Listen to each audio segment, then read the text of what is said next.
All right, hello wine drinking people. Today is Thursday, the 22nd of May. Getting ready to take down some of my favorite wines tonight. Cognac wines from the Piedmont. Then a sold out tasting with our friends from Co-Brand tomorrow night here. And we didn't even have to send an email out on this. Hey, Quintarelli's already sold out. We didn't have to send an email out on that for next week. Check your calendar of events if you want to come to some of our high-end, once-in-a-lifetime events. Hey, our 96 Bordeaux tasting on June 13th is already sold out. Do you know what that means? We've got time to sell you some wine. And, you know, one of my other favorite wines is Burgundy and Pinot Noir. And this 2010 vintage, a killer vintage from Burgundy. As much press as 2009 got, which 2009 was awesome. Some of the greatest young drinking wines I've ever had from Burgundy. 2010's the mirror image, which this is a classic vintage and a small vintage from Burgundy. So I can't believe we still have some of these wines available in a great vintage like 2010. Your Bourgognes are incredible values. And we've got some really nice Burgundy here for short money, starting with our Bourgogne wine here with a screw cap. One of the things we love. You don't even have to pull a car over to open it up.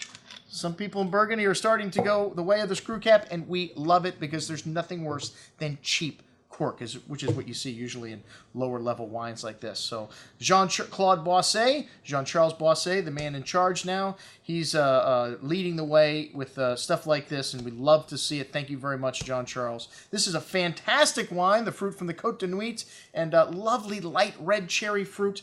Really nice structure, even in these Bourgognes. You have some tannins. You have a firm hand of acidity. This is the second day this wine is open. It's still fantastic. And for an entry-level Pinot, you know, a lot of people say you don't want to decanter them, you don't want to let them breathe. But hey, great wines all can stand up to a little air like this 2010 vintage, all these entry-level Bourgognes. And when you look at the smaller producers like Robles-Monod, this is their calling card. In a vintage like 2010, these Bourgognes have some of the top-level fruit, these village wines, Premier Cru sometimes even, and hey, maybe even some Grand Cru stuff that didn't live up to their standards. But 2010, like I said, an amazing vintage. We still have a bunch of 2010s here in the store. We may have 20 or 30 of the wines, different wines from Louis Jadot from 2010. We've got some other top-level wines like Laurent Ponceau's 2010s.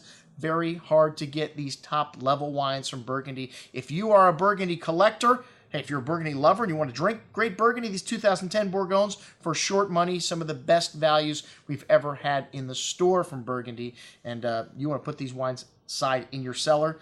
This is a vintage that for collectors, if you want to hold on to, it's going to be around 20, 30. Hey, the top wines, maybe 40 or 50 years. Well, check them out. All of our entry-level stuff from 2010 and all the other stuff we've got left in the store here on this offering. I'm your host, Andrew Lamposoni, signing off for the Wine Watch, saying, remember, always drink the good stuff first.